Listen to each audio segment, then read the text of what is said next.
Catherine saw it first.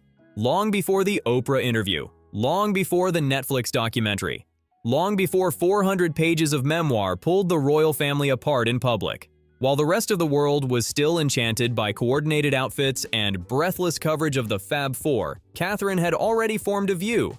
And that view, according to Tom Bower's meticulously sourced reporting in Betrayal, was that Meghan Markle was untrustworthy, a conclusion reached within months of Meghan joining the royal family. Most people dismissed it at the time as palace gossip. The media was still running headlines about a new era for the monarchy. Fashion editors were dissecting matching hemlines in sisterly style. Magazine covers promised a golden chapter. The narrative felt set in stone, and anyone who questioned it risked being labeled jealous, bitter, or threatened by progress. Catherine said nothing publicly. She never does, but privately, she had already seen enough. Looking back now, with the full picture in front of us, her early assessment reads less like wariness and more like prophecy. Everything she apparently sensed during those first months has since manifested, publicly, repeatedly, and in forms more damaging than anyone in 2017 would have thought possible. So what exactly did she see that took everyone else years to understand? The public version of those early months painted a picture of sisterhood in progress. Shopping trips, coffee dates, matching outfits at public engagements that suggested coordination and mutual warmth. Royal correspondents wrote excitedly about two modern women bringing fresh energy to an ancient institution. The Fab Four looked like exactly what the monarchy needed. Young, relatable, connected, ready for a new generation of royal watchers who wanted something different from stiff formality and protocol. That narrative, according to Bower's sources, was almost entirely constructed for external consumption. The private reality bore no resemblance to it whatsoever. What Catherine reportedly observed was something specific and consistent. Not a personality clash between two women with different backgrounds and temperaments. Not a difference in style or approach that could be smoothed over with time and good intentions. Something more fundamental. A problem of values and orientation that patience and goodwill alone were not going to fix. Meghan arrived at the royal family with what Bower describes as undisguised disdain for the palace hierarchy. Disdain she was not particularly careful to conceal. The institution was expected to adapt to her. The protocols and hierarchies that had governed royal life for generations were, from Meghan's apparent perspective, obstacles designed for other people, inconveniences that did not apply to someone with her background and abilities. Catherine had spent nearly a decade learning those protocols before marrying William. She had studied the institution from the outside, built relationships carefully, endured years of brutal press scrutiny without complaint, and emerged with her reputation not just intact, but genuinely enhanced. She understood what it meant to join something larger than yourself. Watching someone arrive and treat all of that as beneath them landed differently on Catherine than it did on the press outside the gates. The curtsy issue became an early flashpoint, and flashpoints like this matter because they reveal the underlying orientation of a person, not just their mood on a given day. Royal protocol requires family members to curtsy to senior royals. This is not a custom open to individual interpretation or revision based on personal preference. It is a physical expression of the hierarchy that holds the institution together, and it applies equally to everyone within it.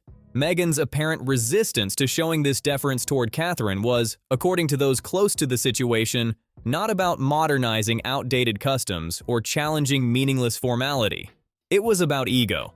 She seemed genuinely unclear about why she should defer to the future queen at all, as if her celebrity background, her American television profile, and her own sense of her importance had earned her a different standing than the protocol assigned.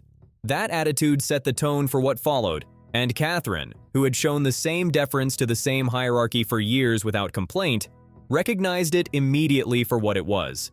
Bower's reporting includes a quote from his sources about how Meghan viewed her sister-in-law that is worth sitting with carefully.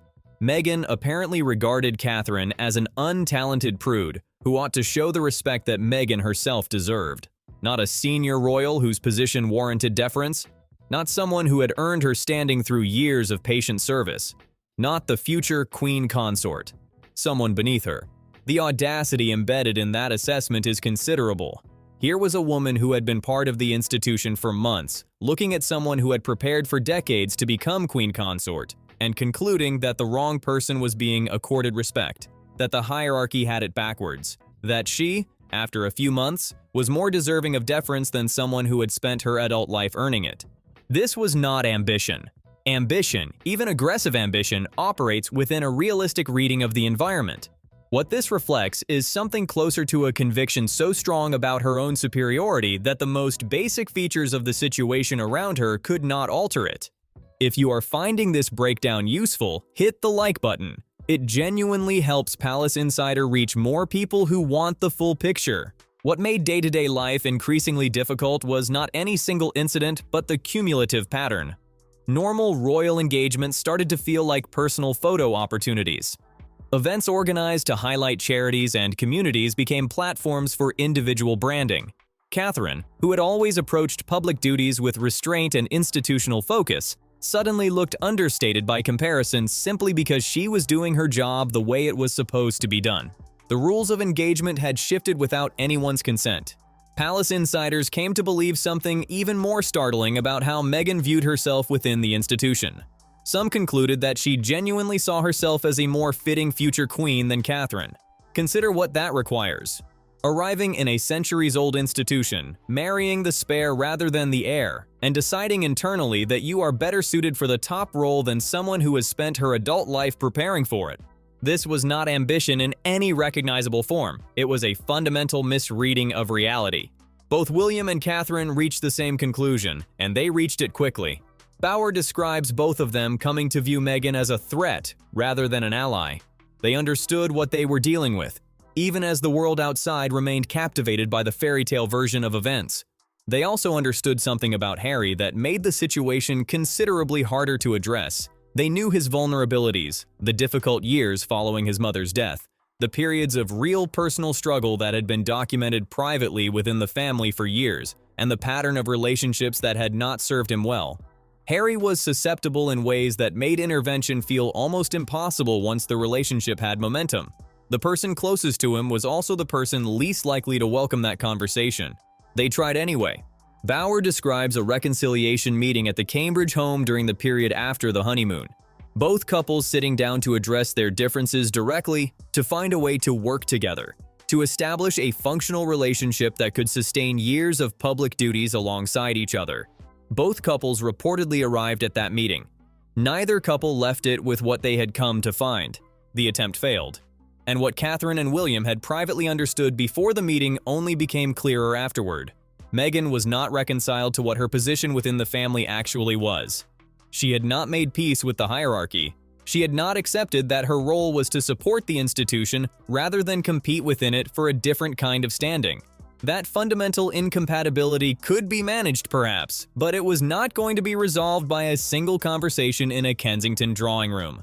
Bauer's reporting includes what may be the single most revealing detail about the motivations driving Meghan's behavior during those years.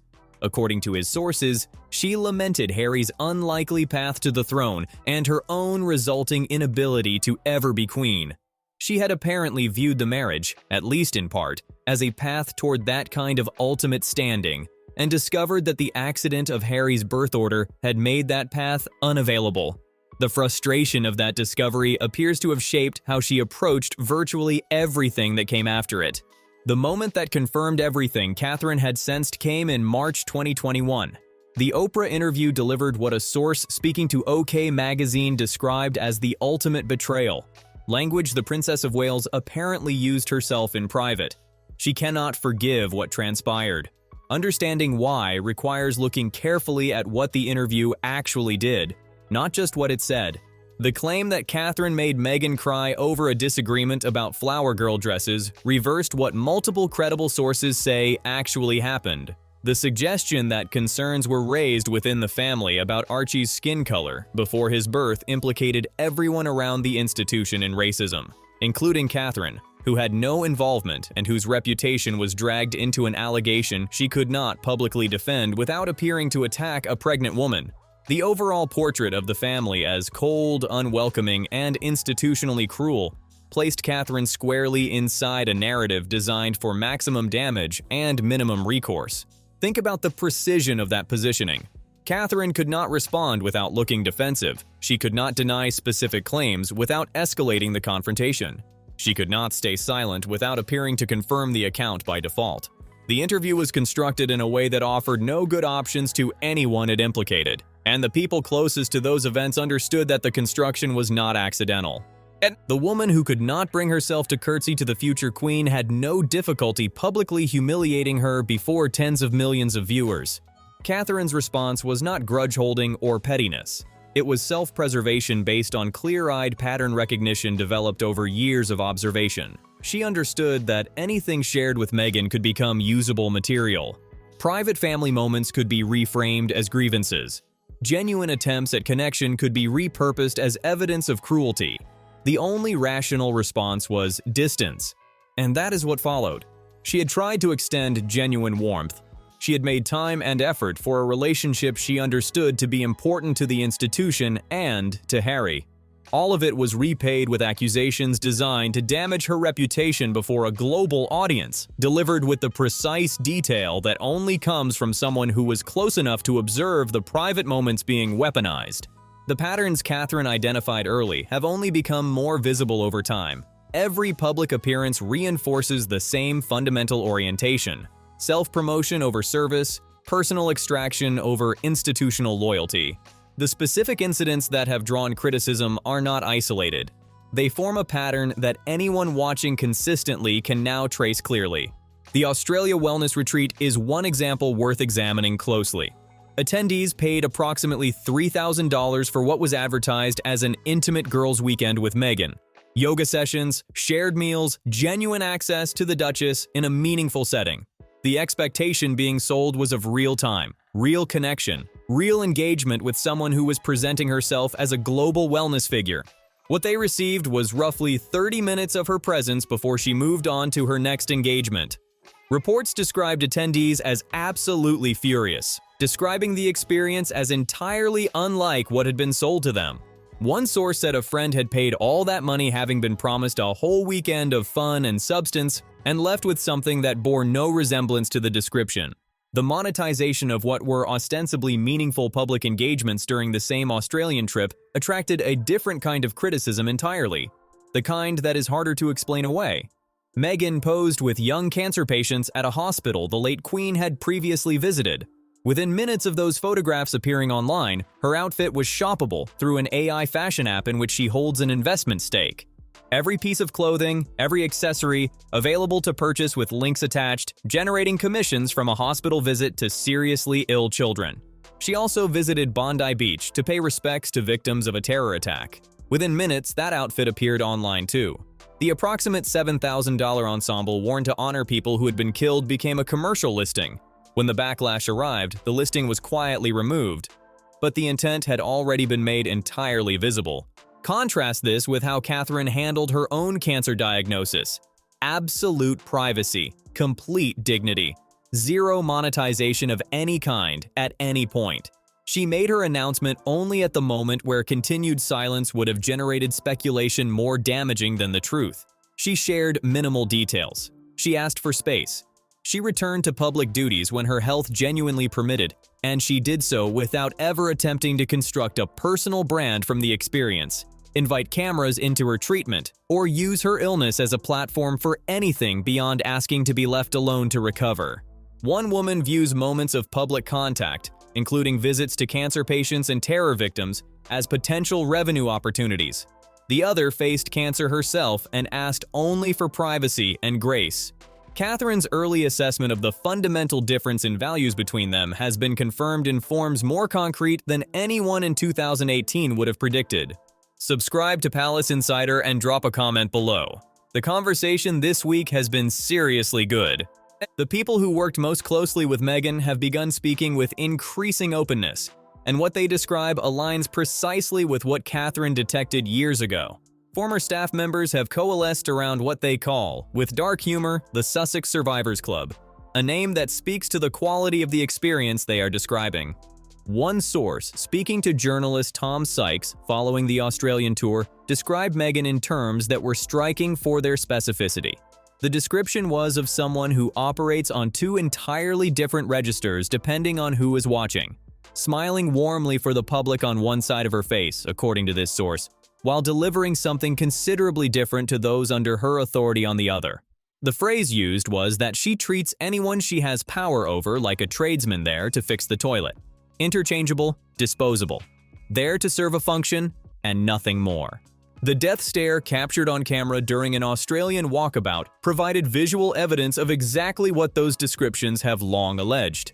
Meghan's chief of staff approached during a public engagement, and Meghan, apparently unaware she was being recorded, delivered a look of visible fury before immediately resetting her expression into the public warmth that audiences recognize. The footage went viral within hours. Former staff said it confirmed precisely what they had been trying to explain for years, and what was so difficult to describe to people who had only ever seen the public version. The behavior pattern described by former employees is consistent across different contexts and different periods of time. Warmth and charm deployed for external audiences and for people whose opinion matters commercially. Something considerably different directed at those with less power in the immediate environment. A method of operation in which the negative behavior is carefully calibrated to occur when the people least likely to be dismissed are not watching. Harry does not see it. By the time he turns around, the public persona is back in place, and there is no way for him to understand what the person standing 3 feet away from him has just experienced. The Australian death stare reminded those who had been paying attention of previous moments. The flash of anger directed at a staff member caught on camera during the Windsor walkabout after the Queen's death. The cold expressions in royal carriages next to Catherine documented over multiple occasions. The pattern that multiple former employees tried to describe in language that sounded, to those who had not witnessed it, like exaggeration. It was not exaggeration. It was accurate reporting from people who experienced it at close range. Robert Hardman, one of Britain's most carefully connected royal journalists, has confirmed that those around Queen Elizabeth herself detected narcissistic tendencies in the Duchess. This is not fringe commentary from someone with an agenda. Coming from someone with Hardman's access and reputation for measured, careful reporting, this confirmation carries real weight. Hardman described the evolution of the Queen's feelings with particular precision. Patronages had been carefully selected for Meghan, chosen with genuine thought about which platforms would suit her background and interests. Initially embraced, they were then simply abandoned. The initial reaction from those around the Queen was bafflement, then frustration. Ultimately, those closest to Her Majesty concluded that she had probably been let down by both Harry and Meghan in ways she had not anticipated when she extended her considerable goodwill toward them. The Queen reportedly began avoiding Harry's phone calls in her final years because they had become genuinely distressing. He would call to shout about security arrangements and family disagreements, expecting his elderly grandmother to clean up situations of his own making, sometimes requiring staff to be present to support her during the calls because of how upsetting they had become. An elderly woman in declining health, dealing with that from her grandson, while conducting the most demanding constitutional role in British life. The Netflix documentary was filmed while the Queen was still alive. The plan was always that she would watch herself mocked. See the Commonwealth she had dedicated her life to building described by assembled commentators as a vehicle of exploitation. Witness Meghan's sarcastic curtsy rendered for a global streaming audience. Watch the institution she had served for 70 years portrayed as irredeemably racist and broken. Only the timing of her death spared her from seeing the full extent of what had been prepared in her name. Catherine understood something that Meghan never grasped and apparently never wanted to. You enter the royal family to serve it, not to extract from it. Protocols exist for reasons that outlast any individual's preferences. Trust is built through consistent behavior over years, not through grand gestures engineered for maximum visibility. The hierarchy is not a personal insult. It is the structure that holds the institution together. Catherine spent nearly a decade preparing before marrying William. She studied how the institution functioned. She built relationships. She endured scrutiny without complaint. She understood that the privileges of her position came with corresponding responsibilities and constraints that were not negotiable. The contrast with Princess Mako of Japan is instructive and worth examining carefully because it removes the ability to claim that the Sussex situation was simply unavoidable, that leaving the institution necessarily produces this kind of public conflict. Mako genuinely gave up everything. She renounced her royal status entirely. She married a commoner against considerable institutional resistance. She and her husband moved to New York, living in an apartment worth a fraction of what a Montecito estate costs. She has been photographed carrying bags from Target on ordinary shopping trips. She lives the private life she said she wanted, privately. No Netflix deals, no Oprah interviews, no branded merchandise, no wellness retreats charging thousands for brief appearances, no memoir, no documentary, no podcast exploring her grievances. She walked away from privilege and actually walked away. She did not attempt to maintain royal standing while rejecting royal responsibility. She did not monetize her former position while publicly complaining about its constraints. She did not frame her departure as a heroic act of defiance and then spend years seeking the validation of the institution she claimed to have left behind. The comparison exposes the fundamental dishonesty at the heart of the Sussex Project. They claim to want privacy and orchestrate maximum publicity. They criticize the institution while profiting from their connection to it. They demand respect for their choices while showing contempt for the choices others have made. They frame their departure as principled and then behave as though they never left. Catherine understood all of this early and accurately. She understood what service actually means, that it requires showing up consistently, doing the unglamorous work, treating people with respect regardless of whether cameras are present, and accepting the constraints of the role alongside its privileges. None of that was exotic wisdom. It was simply what the job required. But it was a set of values that could not coexist with the approach she observed from the very beginning. She never needed to explain herself publicly. The record, accumulated over years of public events, private accounts, and the long, slow unfolding of exactly what she had predicted, has done that explaining for her. The cost of the warning signs being ignored for as long as they were has been enormous. A family fractured across continents in ways that show no meaningful sign of resolving. Private moments that should have stayed private turned into streaming content. Trust destroyed so completely that genuine reconciliation seems, to anyone paying honest attention, very difficult to envision. And a continuing stream of attacks against the institution and the people within it, showing no sign of stopping simply because the people responsible have relocated. Catherine saw who Meghan was before the rest of the world caught on. That recognition came at a cost. But it also provided exactly the kind of protection that accurate early assessment makes possible. The ability to maintain boundaries, to limit exposure to further damage, to understand what was coming before it arrived.